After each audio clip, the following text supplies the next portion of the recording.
It's time for the main event. It's the Shoe Shot. All right. It's your boy Dave from the 408 coming to you all the way from my podcast studio in San Jose, Califas. You know what time it is. It's time for the Shoe Shine, where friends from around the country get together to recap all the doings in the sport we love so much. I'm talking about the sweet science. Joining me all the way from the city of brotherly love, Philly Irish, Drew Evo. Are you done busting up the camera? What's up, Drew? What's going on?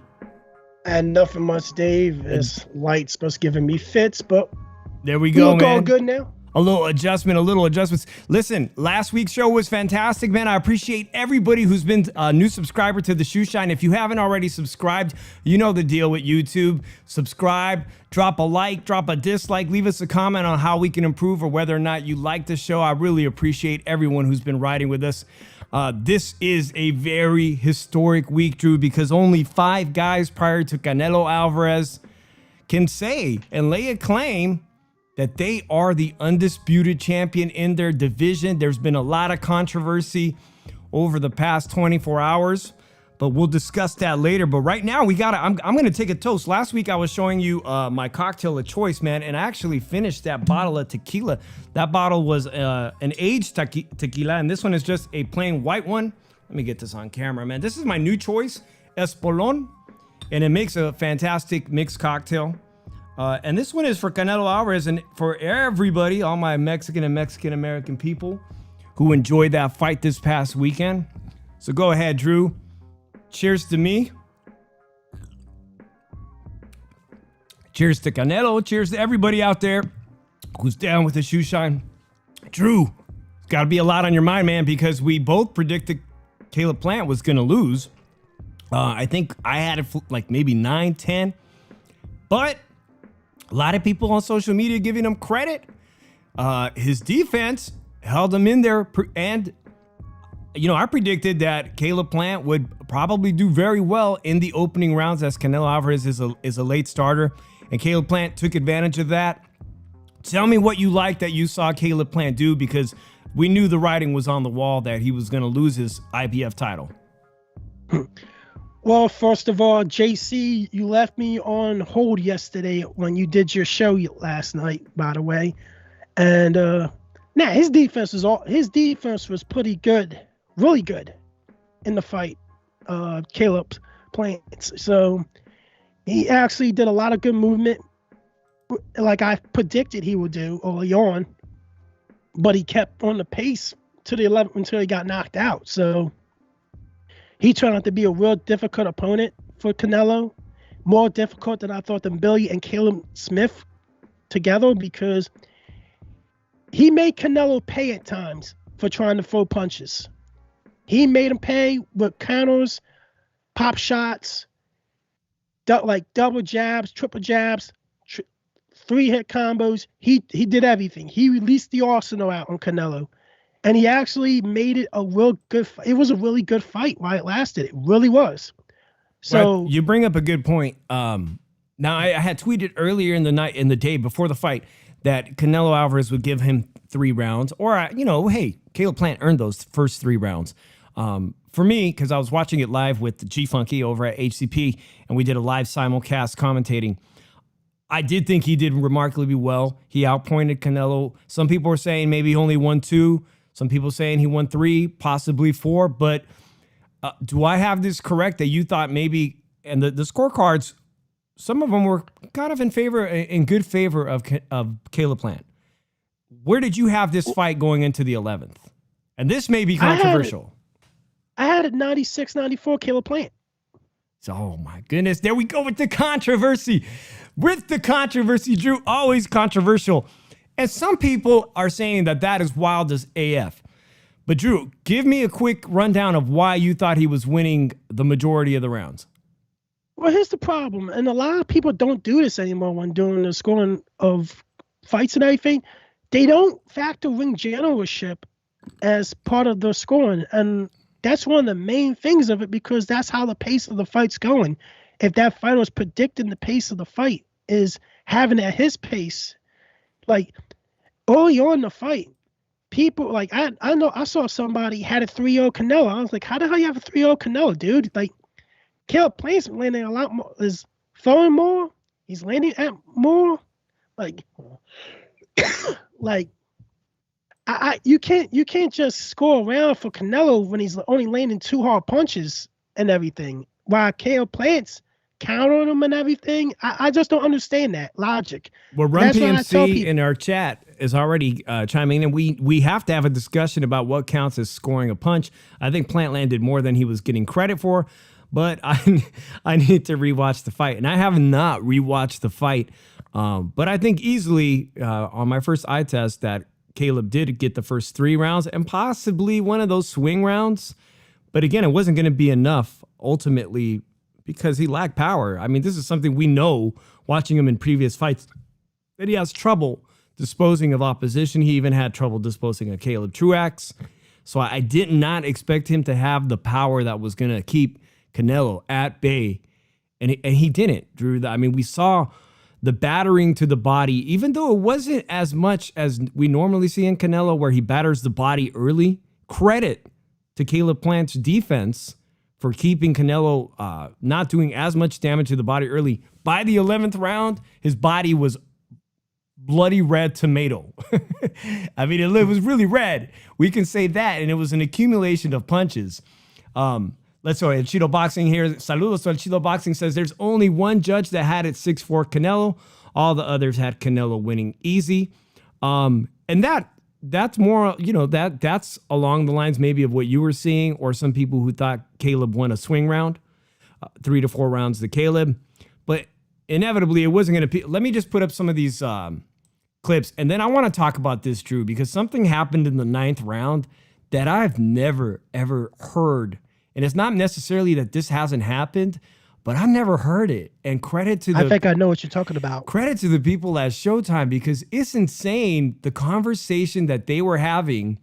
But prior to the knockout, we see some of the action in the 11th round here. So let's just bring that up real quick. Here you see Canelo with a vicious uppercut. Let me see if I can get this better. There we go. That vicious uppercut. Drew, the accumulation of punches were starting to have an effect on Caleb, and his resistance to him was failing in the 11th rounds. It was only a matter of time. But while I was live commentating with G Funky, I honestly thought Caleb had a chance at pulling off, making it the distance. So for Mike Coppinger over at ESPN on Friday night, as this was being unveiled, I think he basically was telling Mike Coppinger on Twitter, in kinder words, to shut the F up.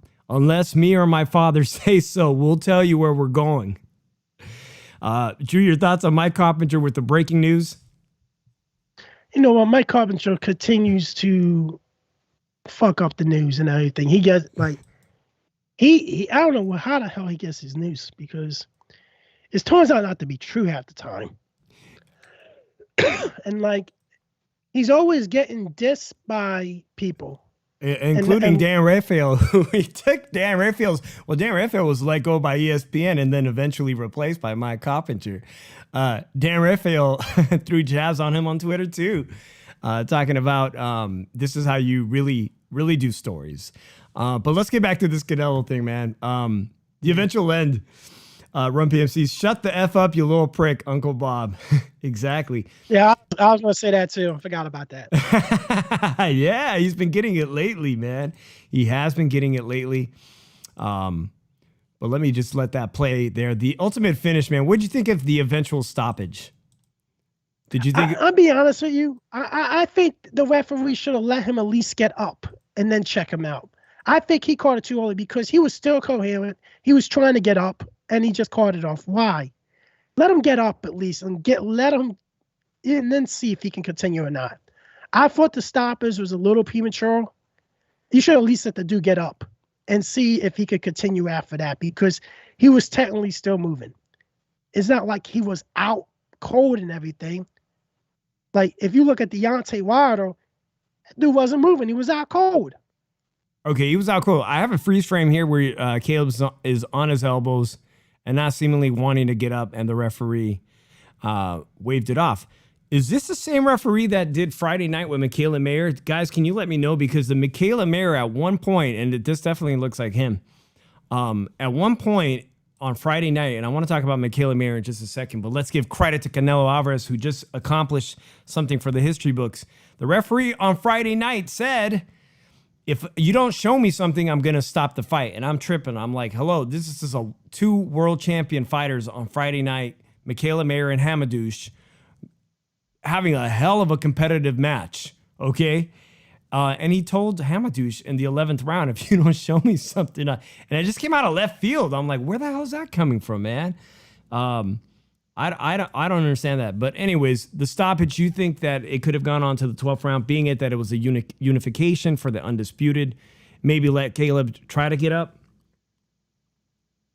Yeah, he should have. And I think that was the same referee that refereed Fury versus Wilder 3. Wow. Yeah, and the judging was really bad. But let's go to that 9th round, man, because this really tripped me out. And I'm going to try to play the audio here and see if you guys can hear it. I'm pretty sure most of you have heard it.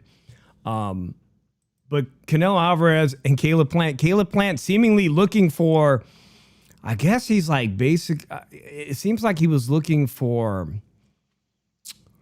out of Canelo, right? He was looking for praise. Like, I'm pretty good, right? Almost like a student-master relationship, student-teacher relationship of a master. Like, pretty good.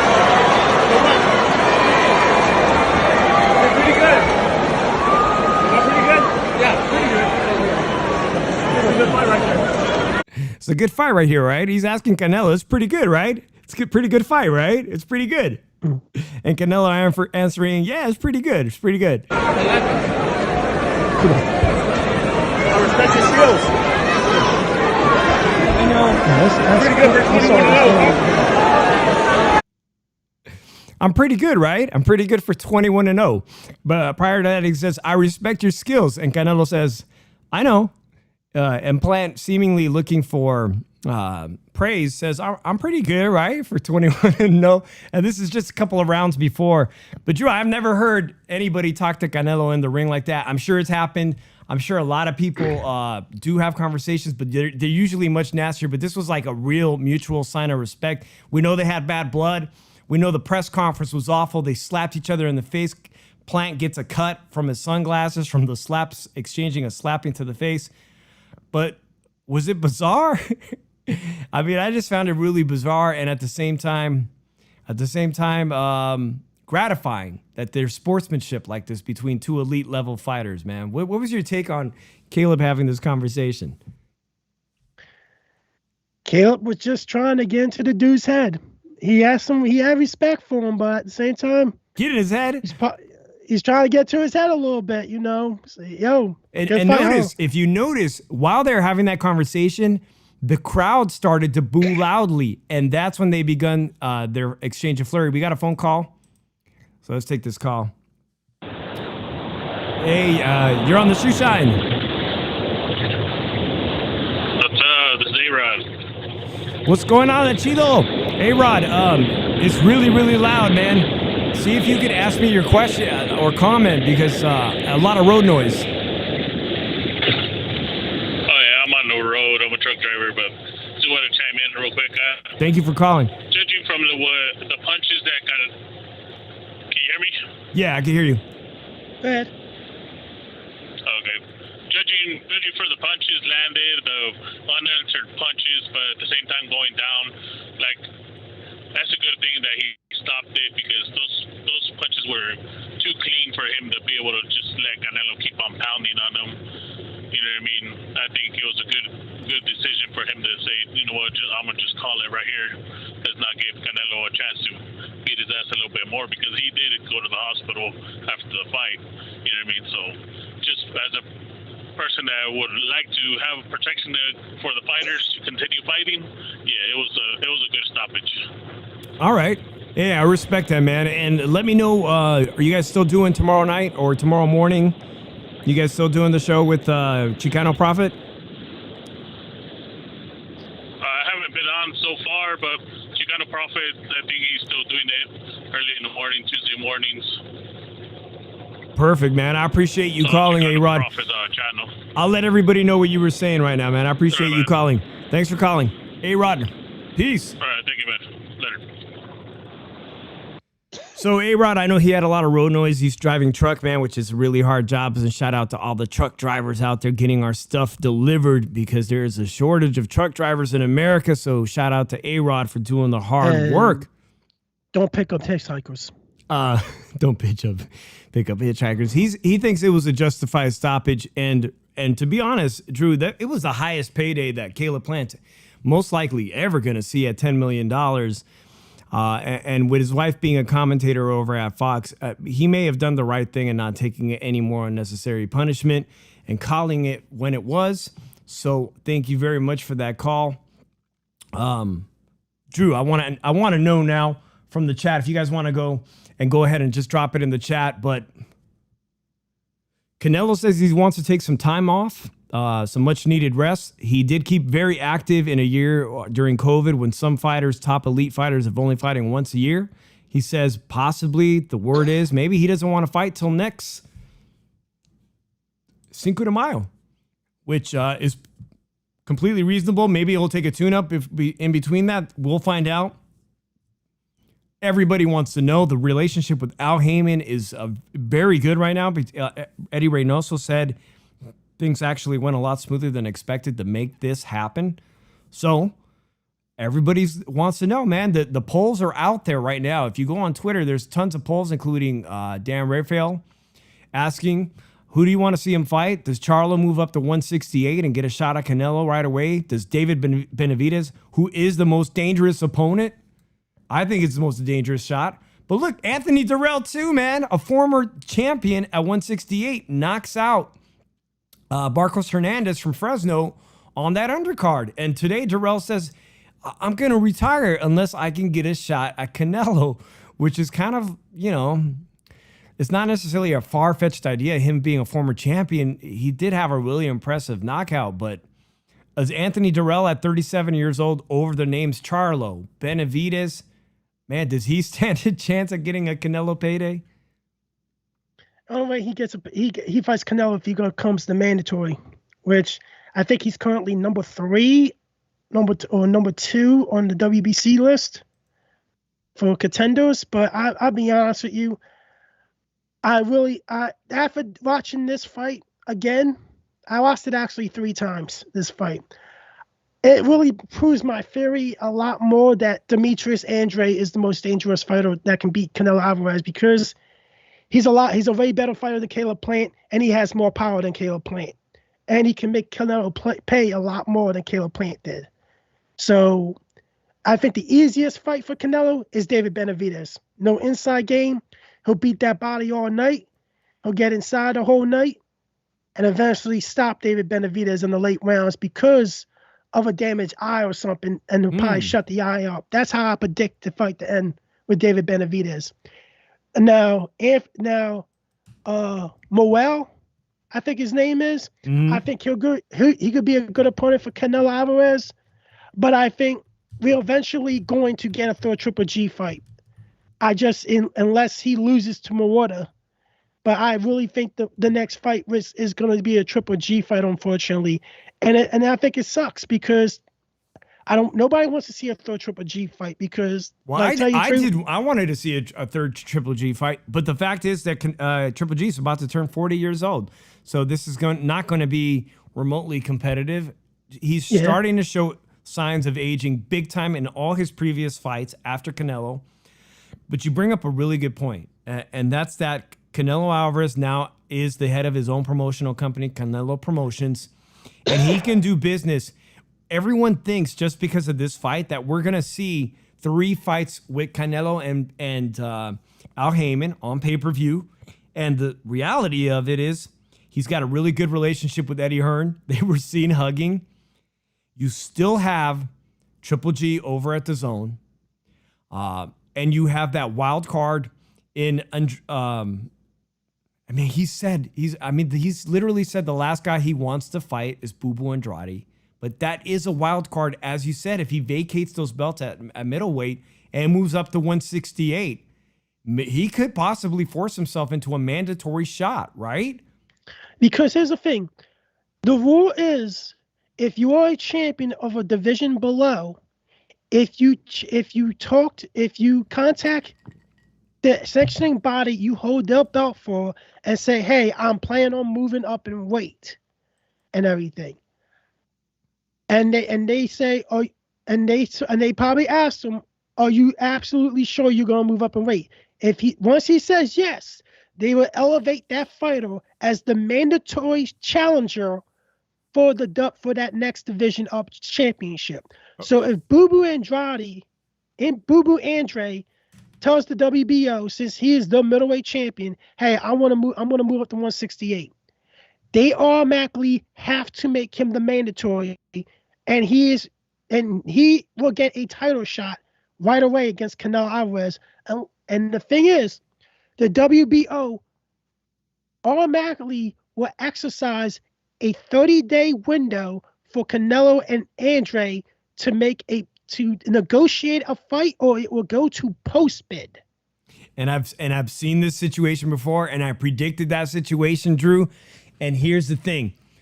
Canelo's gotten the 4 belts, and that doesn't necessarily mean he intends to defend all 4 of them. The goal has been accomplished. Now that he's already etched that in the history books. If he really dislikes Boo Boo Andrade as much as he says, famously, get the fuck out of here, that he said in 2021, saying that he'll never fight him, I think he's going to drop that belt. If he really hates Boo Boo Andrade so much that he does not want to give him that epic payday that Boo Boo Andrade's been looking for, I think he's going to vacate the belt.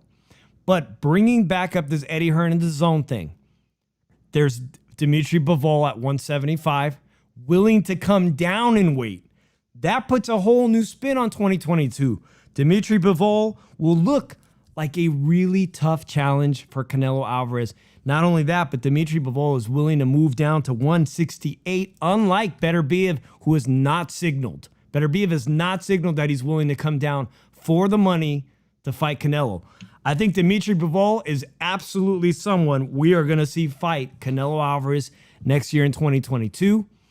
David Benavidez is going to either make an epic September Mexican Independence Day fight, but here's my prediction. Canelo Alvarez, who's he's fighting next on Cinco de Mayo?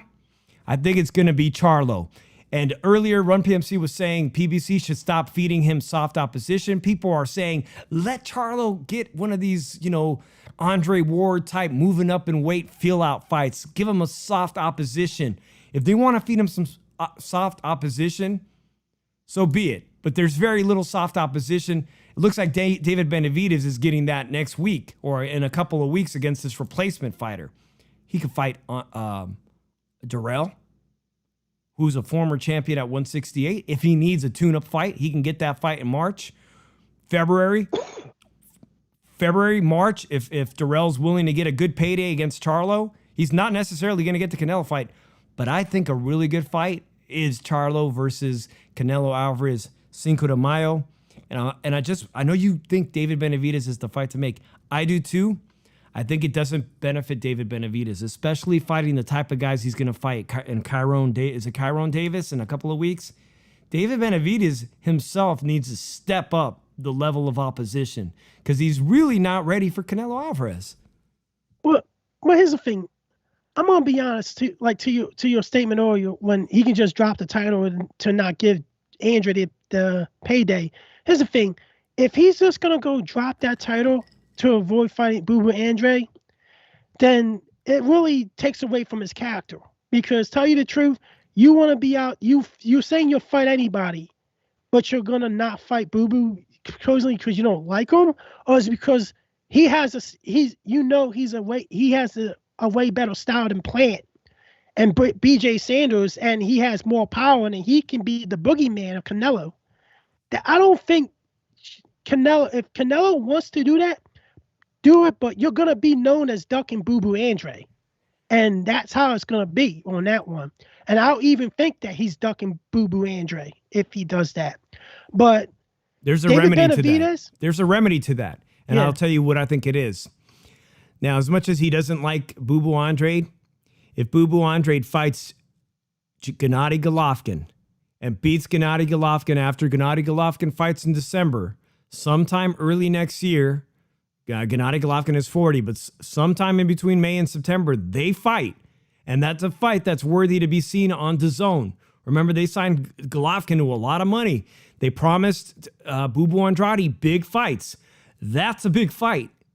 And if Boo Boo Andrade can beat Gennady Golovkin, then Canelo's got a strong argument to make to everybody that this is a super fight. This is a super fight. But here's the problem. Gennady Golovkin won't fight Andre. He was already called out by Andre. They already tried to make the fight. Gennady Golovkin wants no part of the fight. Well, he wants to fight Murata. I know. He wants to fight Murata. An easy big payday in Japan in December. Not very exciting. And actually, to me, it kind of is a stain on the end of his legacy. He's protected. That's all he is. He's a protected I would like to fighter. see Boo Boo Andrade. And we're going to talk about this too because we got to give our predictions for Munguia versus Gabe Rosado. But Munguia, Canelo has already said he doesn't want to fight. He's not necessarily interested in fighting other Mexican fighters at this point in his career. If Munguia makes a strong statement this Saturday against Gabe Rosado, he makes a very good argument to eventually get in the Canelo sweepstakes. That's my thoughts on that, man. Hey, I appreciate everybody who's been listening right now. Don't forget to share if you want to share it with some of your boxing friends, and subscribe if you haven't already done so. But I want to talk about this other great fight on Friday because I know women's boxing. Listen, a lot of guys don't want to talk about women's boxing, but I was so impressed with Mikeal Mayer. She's in our promo when I met her in May that I fumbled that interview. And truth, I'm going to tell you the truth. Ellie Seckbach was standing right next to me. And I don't know what happened, man. Ellie Seckbach made me all kind of nervous as he had just finished his interview with her. And it threw me off my game. So I've never played that interview with me and Mikeal Mayer, but she's in the promo. And as you can see, me and Mikeal definitely vibed. My wife was running the camera. I wish it would have been a much better interview to talk about this fight that we just saw, because some of that questions were about that. But it was such a bad interview that I've never posted the Mikeal Mayer interview. But hey, man, I'm learning on the job I'm learning on the job. Shout out to everybody who does this and does it so well. Drew, Mikeal Mayer took on at the Virgin Hotel in Las Vegas this Friday night Hamadouche from France, who's been a champion for 6 years. She's had this title for 6 years, Drew. And she only knows one way to fight, man. Hamadouche is a come-forward Mexican-style fighter, non-stop barrage of punches. And she gave Mikeal Mayer hell. She landed so many punches in the early rounds. But Mikeal Mayer ultimately, with fantastic coaching, not only did she have her coach from Philadelphia, but she also had, I forget his name, but he's a West Coast Mexican-American trainer. She had both of them going and giving her fantastic advice in the corner, and she made that adjustment by the 5th round, and it was all Mikeal Mayer from there on. What bothered me most about this fight is that Hamadouche kept coming forward, even after Mikeal started landing the flush combinations that you can see here. And these were some fantastic rounds. With, I'm going to say this is Women's Fight of the Year. This year, the judging in that was so bad that one judge had it 10 rounds to nothing, Mikeal Mayer. People were pissed, and including notable people that were pissed were, of course, people like, I mean, you name it. All the promoters were mad. The boxing writers were mad. Again, another stain on boxing. The right woman won, for sure. Mikeal Mayer won. If you saw this fight, if you have any opinion about it, but the judging was horrible. Nando Lamas says, I usually defend the judges, but a shutout, that's ludicrous. Yeah, it was definitely not a shutout. This fight was badass. I had a 7-3, to be honest with you. Like after on the fight, you can really see Michaela when I can't pronounce the other girl's name, but because I'm gonna butcher it. But it's Hamadouche. You can see Hamadouche, when she was throwing punches, she was missing a lot of those punches, and Michaela was countering her and was throwing back at her. Like, this was a fight that you were gonna know what Mikeal Mayer was really made of. Yeah, this was the fight. We finally saw it. We finally saw it, and she told us that's actually one thing she did mention to me in her interview, that she was gonna finally show her true mettle. And by the way, shout out to Ringside Reporter Live. Thank you for joining us, big heavy hitters on YouTube. Run PMC says, does Mayer not have power, or was Hamadouche's chin that good? Yo, I think it's a combination of both of those things, man. Mikeal Mayer may not be the heaviest puncher, but she's very accurate when she starts to land her combinations. And Hamadouche, like I said, reigning champion for 6 years. She's beaten women as tall and as strong as Mikeal Mayer, but Mikeal Mayer edged it. Nando Lamas also says, I thought Michaela won, but there was a lot of toss-up rounds. Definitely. And Drew, you said you had it 7-3 for Michaela? Yeah. That's a pretty good score. I couldn't. Or even 6-4. But 10-0, that was straight up ludicrous. By the way, over at Top Rank, Xander Zayas was the youngest fighter to be signed, but they just signed another 17-year-old kid, and his name is Abdullah. I forget his last name, but he made his professional debut, and I saw him. A little bit impressed. According to Bob, he says this kid is his biggest get ever. So, and he just literally signed him just I think 2 weeks ago. So Abdullah Mason, I believe is his name, fought on the undercard of this. And so expect to see a lot of him. They thought Gabe Flores was going to be the shit too. They signed Gabe Flores around that age. He was one of the youngest fighters ever to get signed. Then Xander came along. Xander is on the road to be Prospect of the Year. He's going to be fighting at Madison Square Garden. They're usually pretty good. Bob's usually pretty good about finding these young prospects. Mason, thank you, Centeo. Yeah, Abdullah Mason, and Centeo knows all about he's a real expert on these amateurs. And Nando Lamas also says, I wonder who Richard Torres Jr. is going to sign with. I've been thinking the same damn thing. Anybody who watched the Olympics, Drew, I have not heard anything about Richard Torres having a signing deal yet. For me, man, I loved watching him, but he doesn't look suited for the heavyweight division, not this current crop of heavyweights, super heavyweights. He looks like he'd make a fantastic cruiserweight. Your thoughts on that? I think he's going to have to go down to cruiserweight, because I don't think he's physically built as a seasoned heavyweight. I think he should spend maybe a couple years, maybe 5 years of his career campaigning at cruiserweight, and see where it goes after that he can build that power, he can develop his skills more. But as of right now, I think any heavyweight will possibly knock him out easily.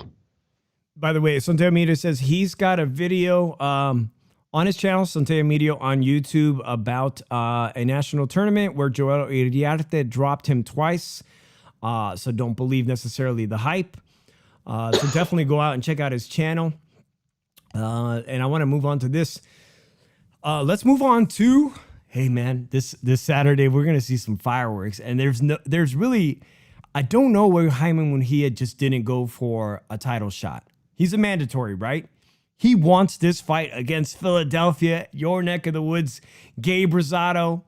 Gabe Rosado, who just had an impressive knockout over the Bully. What is going to happen this weekend, Drew? Let me get this off the screen. Go ahead, Drew, if you want to start with your prediction, because I'm excited about this fight. This fight is going to be straight fire. Well, first of all, he's Boo Boo Andre's mandatory. He's been Boo Boo Andre's mandatory for over a year and a half, and Andre's been trying to fight him too, and he doesn't want to fight Andre. I probably know it's a complete mismatch against him with Andre, because Andre will box circles around him all day. It'll be too easy of a fight for Andre to beat Munguia because how slow he is. But my prediction for this fight, I got Gabe Rosado winning this fight. I think Gabe Rosado is the better boxer. I think Gabe Rosado has has underrated power. I think Gabe Rosado is going to create a lot of movement that's going to give Jaime Munguia problems to try to land punches. Even though Rosado likes to go to raw, he's going to be more of a boxer, but he's going to be able to go in there and counter Munguia a lot because how slow he is. Munguia likes flowing, likes going belly to belly. He likes to getting in the trenches.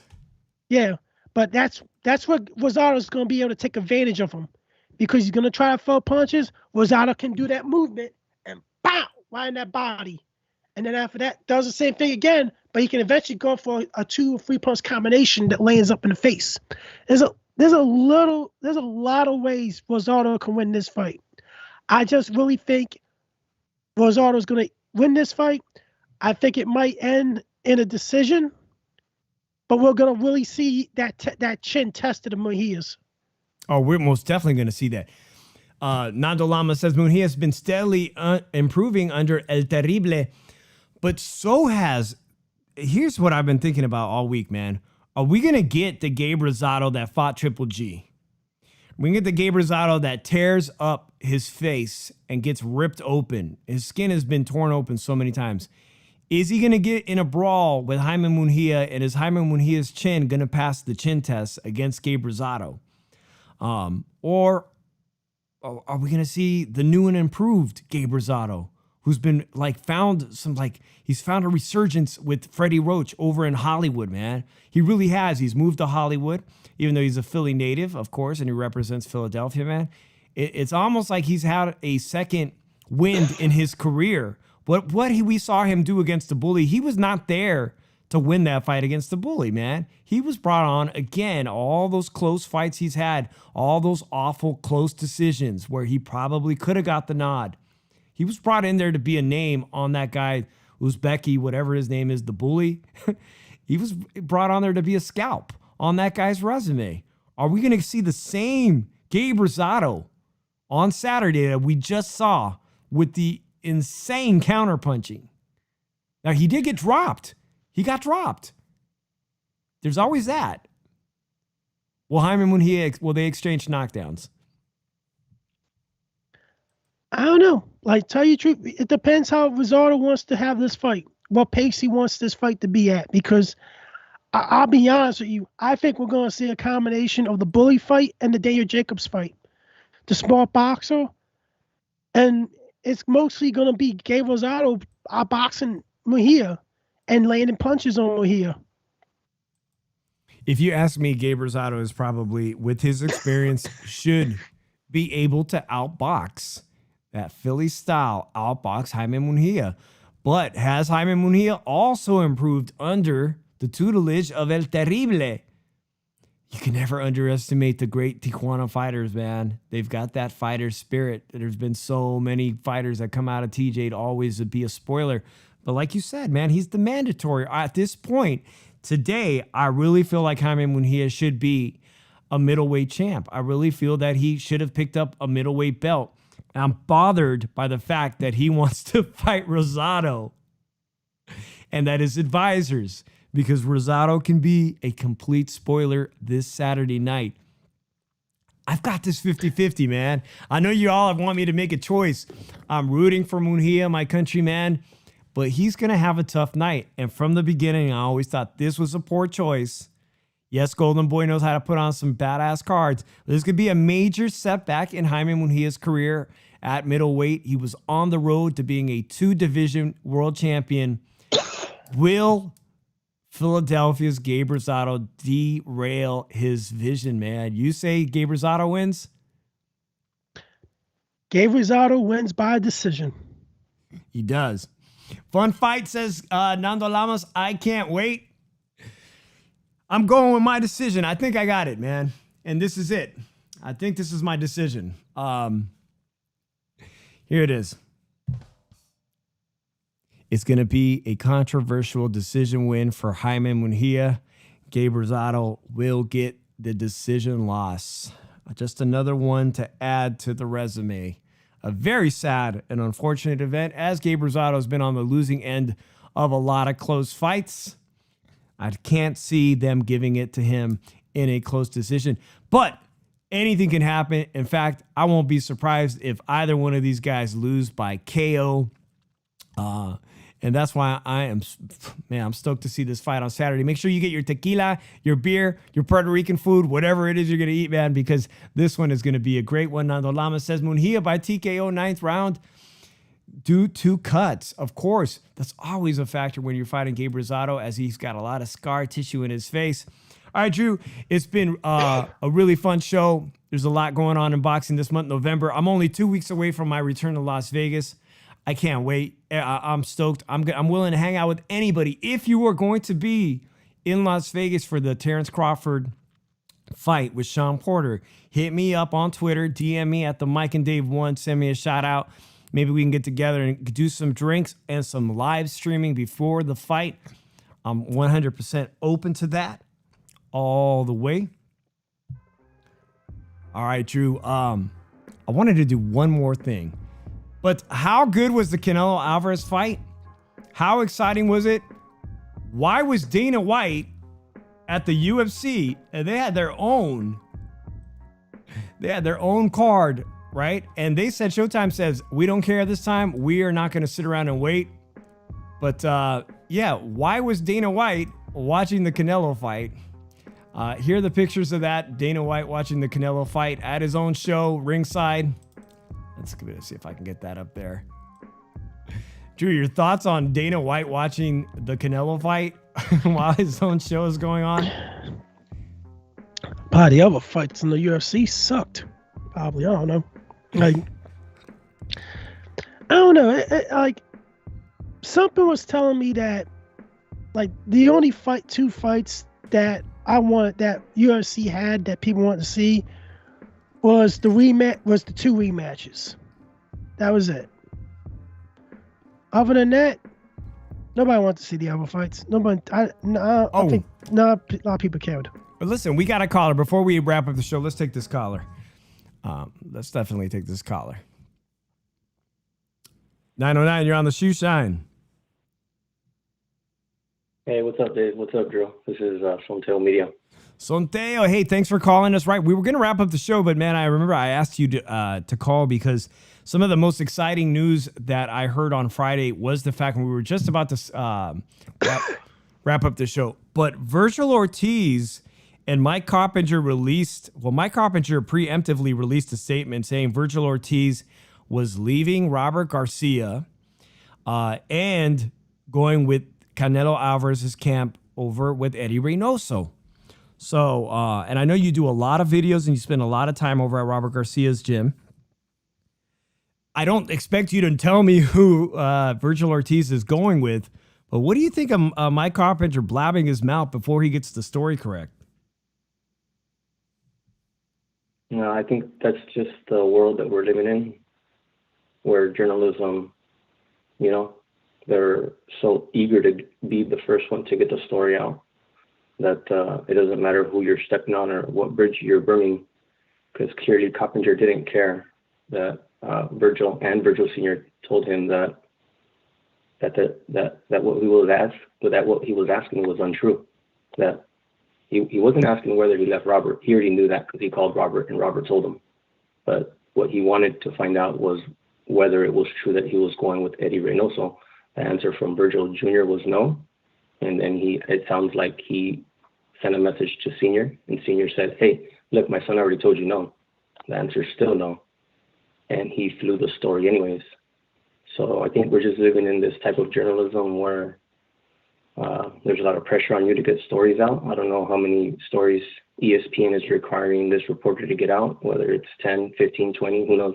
But he felt the pressure to get this news out. The news was old. Just the Garcias decided to hold on to it. In their video on Robert Garcia Unfiltered, they said that Ortiz, both junior and senior, visited the gym 2 to 3 weeks ago and parted ways with his camp. So this happened a long time ago. Clearly, everybody was in Vegas. Start talking. People start running into each other, and Coppinger got it somewhere that Virgil was no longer with Robert, and he started piecing the puzzle together. He does not have that great a relationship with the Ortiz because he doesn't have either of their phone numbers. He's reaching out to them via Twitter. So that's what happened. It's unfortunate. It's unfortunate that that's the world that we're living in, you know, because the Ortiz were, based on screenshotting their conversations with him, defending themselves and said, hey, we said no, this is not true. We're not signed with Reynoso. Drew's got a question for you. Go ahead, Drew. In your opinion, Shoot. Who do you think fits best with Virgil Ortiz? Like, I kind of don't think Reynoso is a good choice for Virgil Ortiz because, first of all, Virgil Ortiz doesn't know one bit of Spanish, and to have that communication, like, somebody's going to communicate with him in English and Reynoso going to speak to the interpreter in Spanish. I never really got into those relationships because the trainer's not directly and the trainer and the fighter is not directly speaking to each other and everything. They're speaking through an interpreter. And I think that takes away a lot from strategy a little bit, in my opinion, when they're trying to talk during rounds and everything, communicate on strategy. Like, I really think if the best trainer for Virgil Ortiz is possibly maybe a Freddie Roach, since he's more offensive, and Virgil Ortiz is more of an offensive fighter and everything. But who do you think is the best choice for Virgil Ortiz? Well, first of all, Virgil Jr. does speak Spanish. I have an interview with him after his fight in Indio, where I did that on purpose. I spoke to him in Spanish. It was short. It was only a minute. It was, hey, how you doing? How did COVID affect you? How was your fight? How did you feel in there? It's just simple questions. And he understood everything that I asked. He answered back in Spanish. He's done longer interviews, and he's kind of tripped up and started speaking English after, but he's working on it. I don't think the language barrier is an issue, to be honest with you, Drew. I think as long as they can do mitts, as long as they can understand the boxing lingo, as long as Virgil Sr. speaks fluent Spanish, I don't think it's a problem. When they're in the boxing gym, la derecha, izquierda, upper, it all flows. I don't think it's that big of a thing. If you were to ask me who's the best fit for him, it would, in my opinion, in his 18 fights, he's been a offensive beast. But Virgil Sr. has publicly said that he wants his son to retire from boxing with his ability to speak well, with his brain intact, and have a life after boxing. So if you were to ask me, I think they're going to look for somebody to help him out with his defense. I think Eddie Reynoso would be a perfect fit because naturally Canelo is a counterpuncher when he needs to be. Obviously, he stepped forward this whole last fight, and he did so in the second fight with Triple G. But I think Reynoso is a good fit. I don't think the language would be a barrier. I think Freddie Roach would be well. And honestly, before they turned pro, they considered going with David Benavidez Sr. That's somebody that Virgil Sr. has always admired. He's got 2 world champions in Jose and his son David. And that would be a good fit too. Now, if you listen to Robert Garcia's video, he said that the main reason was that they broke off was because of the Franco fight and them not being there for his fight versus Velasquez. Right. But there was also other issues. Now, they didn't go into detail, but sparring was an issue. And then they mentioned there was more issues, but they didn't say what those issues were. So I think that's very public. That was very public. The fact that happened, transpired over that weekend, that Robert Garcia seems to be overextended, and we see his brother doing a lot of the work in replacement of him, Pita, right? That's publicly known. His son. That's his son. Oh, I'm sorry, that's his son. Yeah, He's overextended with Robert. amateur, also the great amateur kids that he's bringing up, as well as the professionals. But one name that was brought up to me, and I know that you're pointing in the direction of Reynoso, who he does seem like a perfect fit. The language barrier, like you said, doesn't seem to be an issue. Of course, Ryan Garcia doesn't speak. They say he doesn't speak any Spanish. Again, that could also be just journalism, false journalism. Maybe he does speak Spanish, but it's not very good. I didn't know that Virgil Ortiz speaks some Spanish. I thought the media portrayed him as, they try to portray him as some kind of Texas pocho. So thank you for clarifying that. But here's my suggestion. What about somebody like Ismael Salas, who I think would serve him very well defensively? But my only objection to that would be, of course, that Ugas holds the WBA belt. That would be a really good fit for Virgil Ortiz. So that kind of destroys that one. But someone like Ugas' trainer, Salas, do you think that would benefit him as well? Yeah, I think Salas is a great trainer. I think that'll benefit them. I will tell you this, Virgil Sr., who has been his head trainer, along with Hector Beltran for the entirety of his boxing career, will do their due diligence on who they're going to go to next. They're not going to choose somebody just on the fly. I think they're very capable of doing the next fight on their own without signing with another trainer. This was not the first time that Hector Beltran and Virgil Sr. have been in Virgil's fights. This was the third time that Robert was missing. The first time happened when Josecito Lopez fought Keith Thurman in January of 2019. And Robert went to that fight. Obviously, that was a championship fight. Virgil was in Houston fighting on the undercard of Jaime Munguia. And between Pita, Virgil, and Hector, they did that fight. And then again, when Robert tested positive for COVID, he was unable to be in the corner for Virgil's fight in Indio versus Sammy Vargas. So Virgil Sr. and Hector Beltran are very capable of doing the corner work. I think what we have to listen to, and we don't know the details, and I don't know if we ever will, is what was the issue with sparring? Because what was the issue with sparring between that it was a problem enough for him to say it? Why, And I don't know the answer to that. If I knew it, I probably wouldn't say it. But I can tell you this: the reason he left Joel Diaz, and he didn't really leave Joel Diaz, it was Antonio Diaz who they were there with. Joel gets to shine in that camp, but in reality, when Virgil turned pro, they knew of Antonio because Antonio runs the amateur program in Indio. Antonio runs that program. So Virgil beat a Antonio trained fighter every single time he won a national championship. So when they were considering who to sign with for Virgil to go pro, that's who they rode with. They rode with somebody who they were familiar with. Now they signed with Antonio, but of course, Joel runs the pro program there. So there was some transition there from Antonio over to Joel. Now what has been public, which hopefully your audience doesn't know, which I can bring some light to, is that Virgil Sr. was not happy.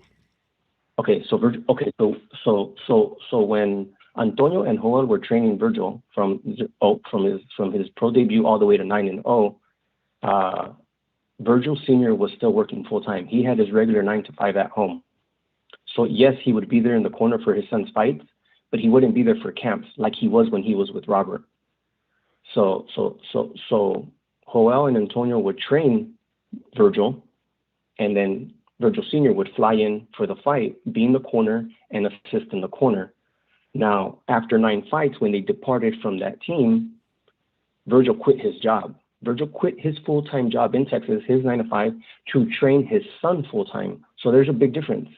So then Virgil started playing a bigger role, even though he's always been in a major role. He's trained him since the kid was 5, and even the times Antonio and Joel were not training little Virgil for a fight, he was back at home in Texas, and Virgil had full control of what he was training on at home. So there's always been this huge influence on his father on how Virgil fights. Now, the public part that I want to put out, and Virgil Sr. has said this himself publicly, and that's the only reason I put it out myself, is they were not happy. He was not happy with the way Virgil was looking in the ring, based on his whole life training his son. Okay, so if I were to sit down and analyze this, I'd have to ask him next time I ran into him. But I would say, were you happy with his last performances? Were you happy with his performance with Cain Velasquez? Were you happy with his performance versus Mo Hooker? And were you happy with his performance versus Sandy Vargas? Because that's the reason you chose to leave Indio with the Diaz brothers. Now, I would pose that question to Virgil and see if it's the same answer. And if he wasn't happy, then of course he's going to make a decision to do what he has to in order to put his son in the best position to have of course a prosperous career in boxing, but also to leave with all his faculties so that he can have a life after boxing. Oh, I agree about 100% with that. Go ahead, Drew. Well, when I saw the video last week of Robert Garcia's interview, talking about the split and everything, and that's what got me to actually write a list of trainers that I thought they will pick from, or they'll at least look at, because I knew it will probably come up and talk about it on the show. So I think Abel Sanchez will be one that they will look at. I think Freddie Roach will also be someone to look at. I even think if they're trying to look at a wild card in this, I think they will look at Virgil Hunter, because Virgil Hunter is actually a good defensive trainer, in my opinion. He trained Andre Ward, trained Amir Khan. He did make Amir Khan a lot better than he was, but he still had the same fate at the end. So I really thought of who would be the best fit out of those people. And I think Abel Sanchez, I would scratch him off right away. I think Abel Sanchez, I don't think he's that good of, I don't think he'll be built enough to train Virgil, because I think he would train him just the way Robert Garcia would. He's a go forward fighter. He would treat him as a go forward fighter and everything, not to work on defense that much. I think if we're going to work on somebody with defense, it's probably Virgil Hunter. I think will probably be a good wild card for him, learn some defense in boxing, learn some better counter skills, and probably make him a better fighter. He's made everybody that he trains a better fighter. So, Drew, I think the overall consensus from when that story was breaking on social media was that people would love to see him in the Reynoso camp. I don't know how other people feel about this, including you, Santiago, but if I had to eject one person out of the Reynoso camp, it would be Ryan Garcia, and I would happily take Virgil Ortiz as his replacement in the camp. Again, you mentioned sparring being very important to them and working on defense. I will not be surprised if he goes with Reynoso. Won't be surprised at all. But like you were saying, Santiago, that is there's a level of respect that was not paid to Virgil Ortiz Sr. and his son, that is up to them to release that statement and who they're going to go with.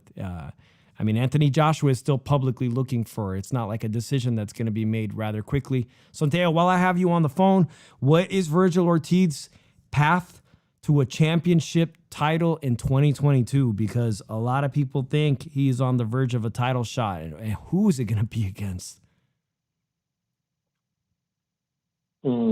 I think they were. Well, he's got a couple more years with the Golden Boy contract. I think they were.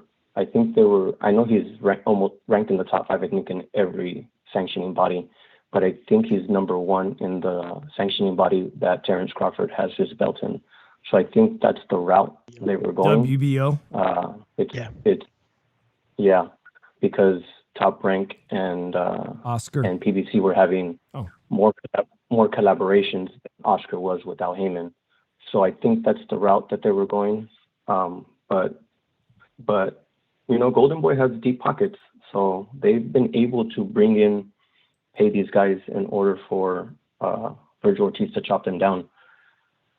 The other factor that Drew helped me remember is that if he were to sign with Eddie Reynoso, it might happen the same thing that happened with Robert, is this with a conflict of fight dates, And Jose Ramirez was very smart when he signed with Robert Garcia, is that he put a stipulation in his contract with Robert that if Mikey and Jose ever had the same fight date, Jose negotiated that he wanted Robert in his corner, and that the Big G, which is their father, would be in Mikey's corner, and Robert agreed to that. So with Eddie Reynoso having Andy Ruiz and Oscar Valdez and Canelo and Ryan Garcia, there's bound to be conflicts of fight dates, just like there was here with Franco and Little Virgil. So Rick Morrigan seems to still be in the picture. He's a manager from Fresno, and I think he's a manager. He's a genius, and I think it was so easy for me to know that he had not signed with somebody else, because there's so much that has to be talked about, and there's a feel out. He has to go around and at least do mitts with some of these trainers and feel out the gym and see if he fits and figure out a bunch of stuff before he signs with somebody. Even 2 to 3 weeks was just not enough time, in my opinion. So I talked to a friend of mine, and I got on the phone with him Friday night, and I said, in my opinion, there's no way he signed with anybody yet. Virgil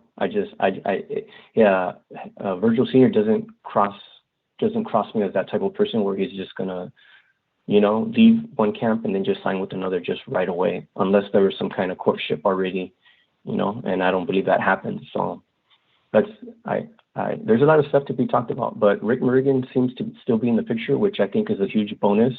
Little Virgil was out there doing meet and greets with Hennessy out there during Canelo Fight Week. I think he was out there Thursday and Friday. I don't think he was out there on Saturday, but at least Thursday and Friday, from what I saw on Instagram, Little Virgil was out there doing meet and greets and signing bottles for people and stuff like that. So Rick is still much involved, and good for him, because he has all that experience with Jose Ramirez and getting him sponsorships and protecting the fighter's best interest.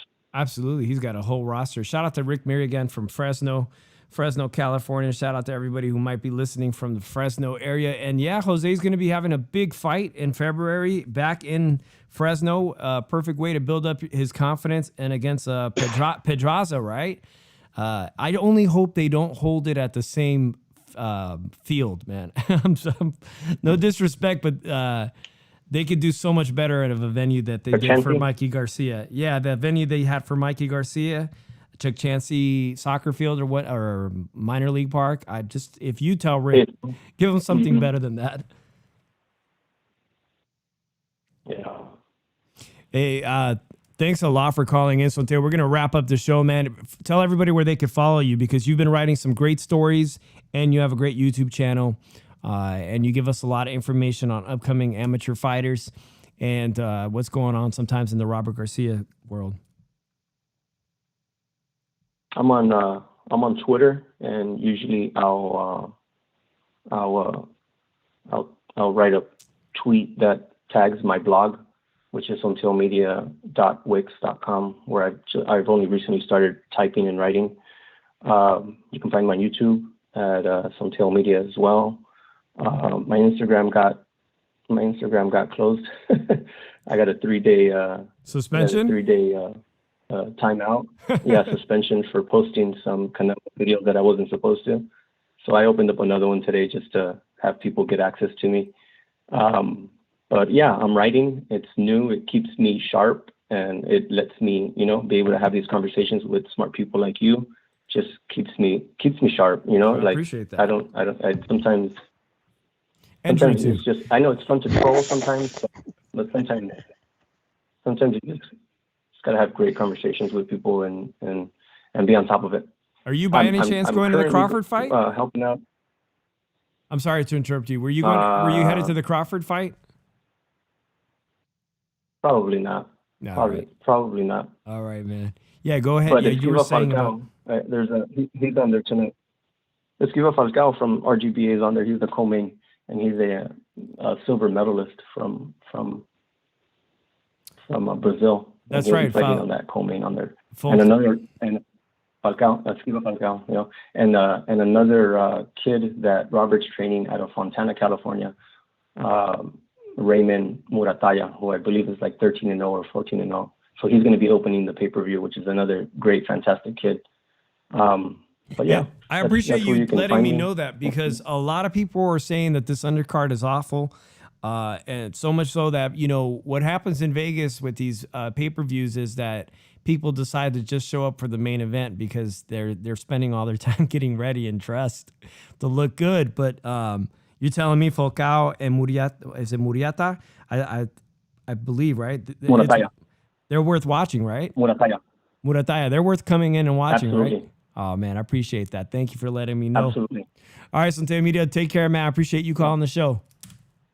Okay. Peace. No problem. Have a good night, guys. Bye. You too. Hey, if you guys are still watching us, I appreciate you hanging with us. I did want to take that call earlier. We're going to wrap up the show, but there was so much insight there. I will be going to that Terrence Crawford fight, and I did see that Falcao, and then there's some other guys. It's always nice. I mean, if you're going to go spend all this money, you might as well enjoy an undercard. People are bashing this undercard. People bash the Canelo undercard. But if I'm going to spend that much money, I might want to get there at a reasonable time and then check out all the events. All right, Jude. Next Monday night, we'll be finding out if Gabe Rosado from Philadelphia upsets the former champion at 154 pounds in Jaime Munguia from Tijuana, man. I don't know. It's going to be very close. It's a 50-50 fight. Canelo Alvarez just collected his fourth belt, making him the sixth person. Thanks a lot for tuning in, Nando. We'll be talking about all this drama eventually that involves Teofimo Lopez because he did show up at the fight. He's not signed with PBC. He's not in affiliation with Showtime, but he was there and he was showing up with his belt collection, alluding that he was part of the club. And a lot of people feel very strongly. I know you felt very strongly, but the time for that is right before his fight with Cambosos. So hopefully he's taking Cambosos seriously, because I was not prepared to see Mikey Garcia get upset by some guy from Europe named Sandor Martin. So you can't take your opponents lightly, ever.